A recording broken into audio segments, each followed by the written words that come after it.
In the opulent penthouse overlooking the bustling streets of Madrid, billionaire Carlos Mendoza paced his marble-floored office, his phone glued to his ear as he sealed yet another multi-million-euro deal. His world was one of boardrooms and private jets where emotions were luxuries he couldn't afford. But every evening, as the sun dipped below the horizon, his 10-year-old son, Mateo, would stand by the floor-to-ceiling window, his small finger extended toward the glass, pointing insistently at something beyond. Carlos would glance over, mutter a distracted, "Not now, hijo," and return to his empire building. Little did he know that simple gesture held the key to unlocking a heart he thought was forever armored. Mateo was autistic, a diagnosis that had come like a storm when he was 3. He rarely spoke, his world a tapestry of routines and sensory wonders that Carlos struggled to comprehend. The boy's days were filled with therapists, special educators, and a carefully curated environment designed to shield him from chaos.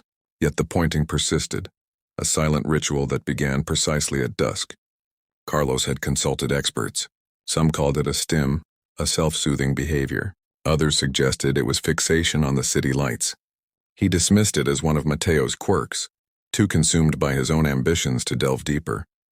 After all, what could a child like Mateo possibly be trying to communicate in a life where everything was provided? Enter Rosa, the family's longtime maid, a woman in her 50s with calloused hands and a warm smile etched from years of humble toil in the Andalusian countryside. She had come to Madrid seeking a better life for her own children. Rosa wasn't just a cleaner. She was the quiet guardian of the household, noticing the details that slipped past the wealthy. She mopped the floors while humming old flamenco tunes, prepared Mateo's favorite gluten-free meals with a mother's touch, and often sat with him during his quiet moments. Unlike Carlos, who viewed Mateo's autism as a puzzle to be solved with money, Rosa saw the boy as a soul full of unspoken poetry. "Los niños como tú ven lo que nosotros ignoramos," she would whisper to him in Spanish, believing that children like him saw what others ignored.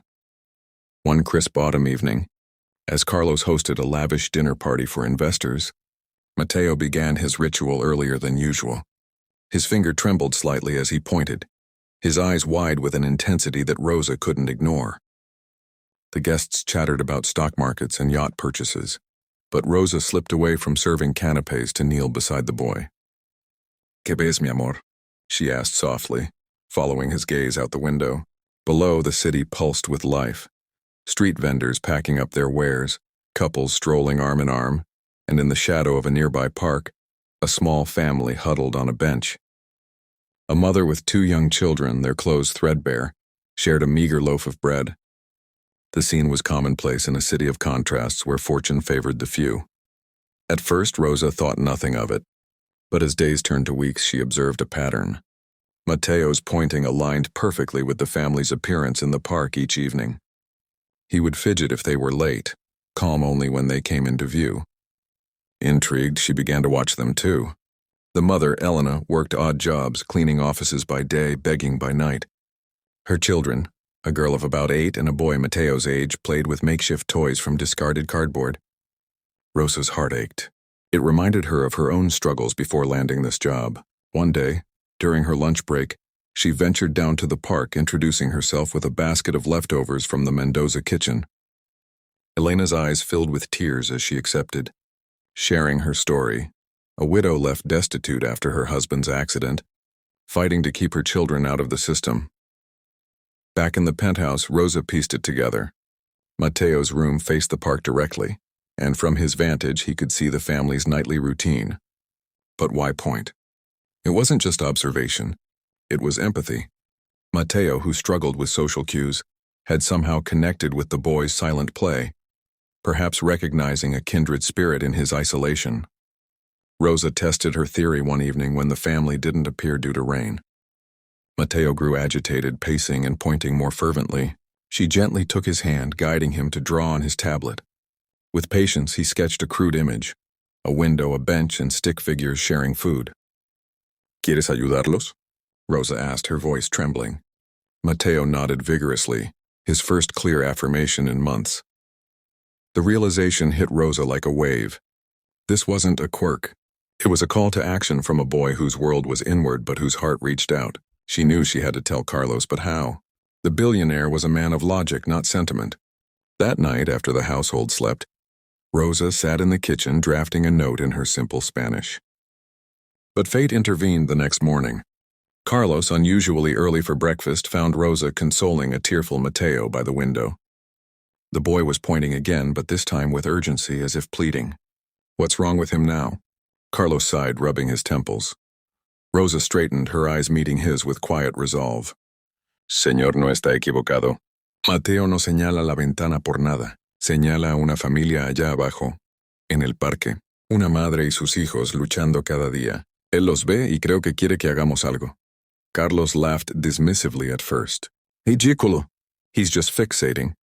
But Rosa persisted, recounting her observations, the drawing, the patterns. She showed him photos she'd discreetly taken from the park, Elena's weary face stirring something long buried in him. Carlos stared out the window, seeing the scene for the first time, not as background noise, but as lives intertwined with his own. An unexpected turn came when Carlos decided to investigate himself. Disguised in casual clothes, he descended to the park that evening. There he witnessed Elena's son Pablo sitting alone on the bench, staring at the ground much like Mateo did during overwhelming moments. Pablo was autistic too, Elena confided when Carlos approached anonymously. Her resources were nil, no therapies, no support. The parallel struck Carlos like lightning. His own son, blessed with every advantage, was mirroring this boy's silent world from afar. Mateo's pointing wasn't random. It was a bridge of understanding, a plea for connection in a divided city. Profound realization washed over Carlos. All his wealth, his isolation had blinded him to the humanity just beyond his glass walls. That night he sat with Mateo, truly seeing him. "Lo siento, hijo," he whispered, tears welling for the first time in years. The boy leaned into him, a rare embrace that shattered Carlos's facade. The emotional climax built swiftly.